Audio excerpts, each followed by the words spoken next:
আমার সাথে দু একটা অতি অলৌকিক ঘটনা না ঘটলে আমি কখনোই বিশ্বাস করতাম না যে জিনভূত বলে কিছু আছে। এখনো মাঝে মাঝে বিশ্বাস করতে চাই না। আর এই জ্ঞান বিজ্ঞানের যুগে ভূতপ্রেত বিশ্বাস করা একেবারেই বেমানান। তবে এই পৃথিবীতে এখনো অনেক বিষয় আছে যা অমীমাংসিত, যার কোনো উত্তর কেউ দিতে পারেনি।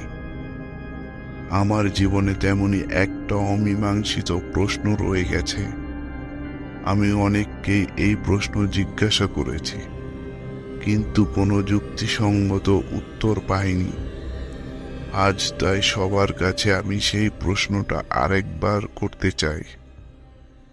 তার আগে চলুন ঘটনাটি বলি।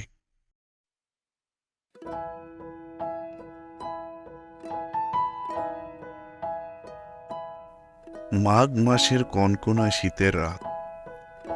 আমি সেই দিন রাতে ট্রেনে বগুড়া থেকে বাড়ি ফিরছি। রাত 10টা 20-এ রংপুর এক্সপ্রেসে উঠলাম।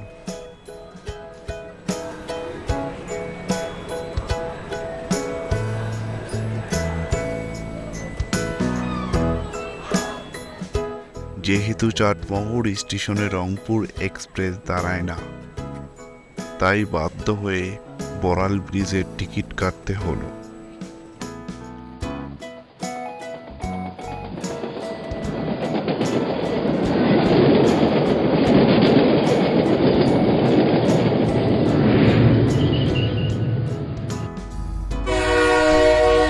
বগুড়া থেকে বড়াল ব্রিজ পৌঁছাতে রাত 2:30 বেজে গেল।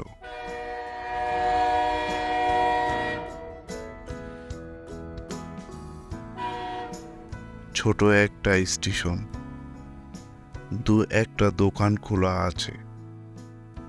দেখে শুনে এক চায়ের দোকানে বসলাম আর মনে মনে ভাবলাম, আজ আর বাড়ি যাব না, স্টেশনেই সকাল পর্যন্ত অপেক্ষা করব। তাই আরাম করে পায়ের উপর পা তুলে বসে বসে চা সিগারেট খাচ্ছি। প্রায় আধা ঘন্টা হয়ে গেল এইভাবে বসে থাকতে থাকতে। এদিকে প্রচণ্ড ঠান্ডা আর কুয়াশায় চারদিকে ডেকে আসছে। নিজের বোকামির জন্য নিজের কাছেই রাগ হচ্ছে। তাই মনে মনে ভাবলাম, ধুরু, কাল সকালে বের হলেই ভালো হতো। কি দরকার ছিল অযথা এই ট্রেনে চড়ে আসা? না হয় কালকে কাজটা একটু দেরিতে হতো, তবুও তো এই কনকনা শীতের রাতে খোলা আকাশের নিচে এইভাবে বসে থাকতে হতো না। এইসব ভাবছিলাম আর নিজের প্রতি খুব রাগ হচ্ছিল। কাউকে গাড়ি নিয়ে আসতেও বলিনি, এমনকি কোনো আত্মীয়কে ফোন দেব তারও উপায় নেই। ফোনের ব্যাটারি সারা রাস্তায় ফেসবুক চালাতে চালাতে ডেড হয়ে গেছে। অজ্ঞাত নিরুপায় হয়ে বসে থাকা আর চা সিগারেট খাওয়া ছাড়া আর কোনো উপায় নেই। প্ল্যাটফর্মে কিছুক্ষণ বসে থেকে 3:30 নাগাদ নিচে বাজারের দিকে নামলাম ঘুরে দেখার জন্য।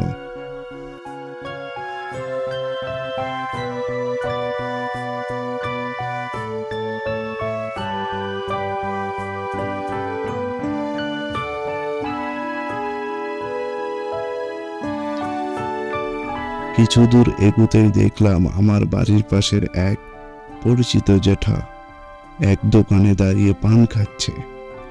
কাছে যেতেই বলল, কেবারে তুমি এত রাতে কোন থাইকা?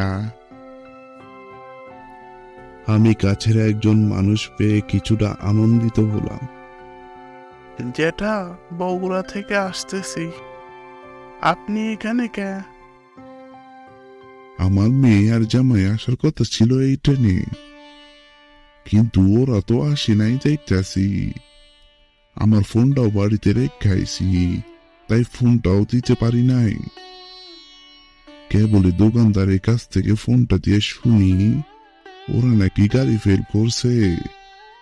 দেখিস রে বা, কেবা কথা হইল? যাই হোক, ভালোই হইল তোমাকে পাইয়া। তা তুমি বাড়ি যাই বলা? আমি বললাম, হ্যাঁ যাব, কিন্তু এত রাতে গাড়ি পাবেন কই? দূর বেটা, আমি সিএনজি লই আইছি, চলো যাই। আমি মোটামুটি আনন্দে আত্মহারা। যাক বাবা, বাঁচা গেল। নদী পার হয়ে পশ্চিম পাশের বটগাছের কাছ থেকে সিএনজিতে উঠলাম। বিশ্বাস করবেন না, সিএনজিতে উঠে কিছুক্ষণের মধ্যে ঘুমিয়ে পড়লাম।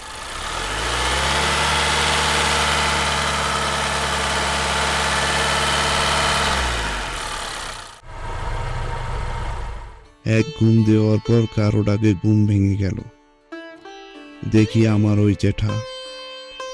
তোমারে বাড়ি পাইয়া গেছি, নামবা? না হয় আজ আমার বাড়ি যাই, চলো। আমি চোখ খুলে দেখলাম আমার বাড়ির সামনে রাস্তায় সিএনজি দাঁড়িয়ে আছে। আমি জেঠাকে বললাম, না জেঠা, বাড়ি যখন চলে এসেছি তখন আর যাব না, অন্যদিন যাব। আচ্ছা বাজান, ভালো থাকো তালি। আর তোমার আব্বা মাকে বইলো আমার বাড়িতে বেড়াতে আসতে। আমি হ্যাঁ বলে বাড়ির উঠোনে উঠতে শুরু করলাম। ততক্ষণে সিএনজির মুখ ঘুরিয়ে বড় রাস্তার দিকে চলাচল শুরু করলো। বাড়ির উঠোনে দাঁড়িয়ে বুঝলাম সবাই ঘুমিয়ে আছে। আমি আম্মার ঘরের সামনে গিয়ে দাঁড়িয়ে আস্তে আস্তে আম্মাকে ডাকলাম, আম্মা, আম্মা, ও আম্মা।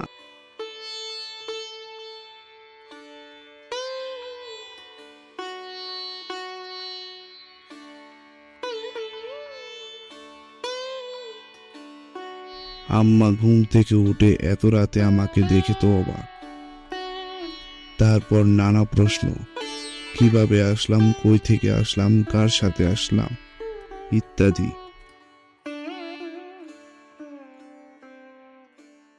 আমি ঘরে যেয়ে মাকে সব খুলে বললাম। হঠাৎ করে ঘরের ভিতরের দেওয়াল ঘড়িটা বেজে উঠল। 4টার ঘন্টা শুনে আমি অবাক হয়ে ঘড়ির দিকে তাকালাম।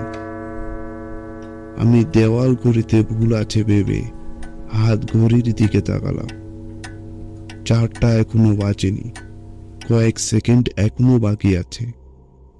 আমি আরো অবাক হয়ে গেলাম। এটা কিভাবে সম্ভব?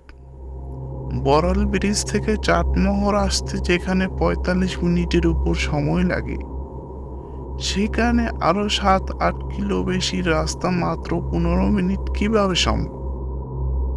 তারপর মা যখন সবকিছু শুনে বুকে দোয়া পড়ে ফু দিয়ে বললেন, আল্লাহর মাল আল্লাহ ইবাদত করে।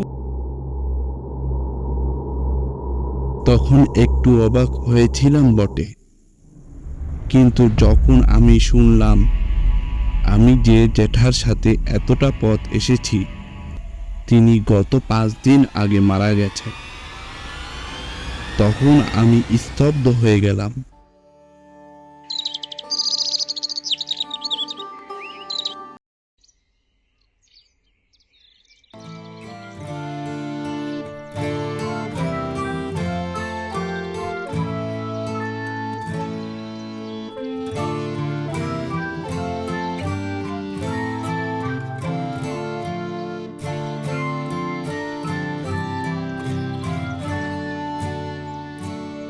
কিন্তু কিভাবে আমি এত অল্প সময়ে এতটা পথ এলাম? আর একজন মৃত মানুষ আমাকে কেন সাহায্য করলেন তা আজও আমার কাছে অমীমাংসিত।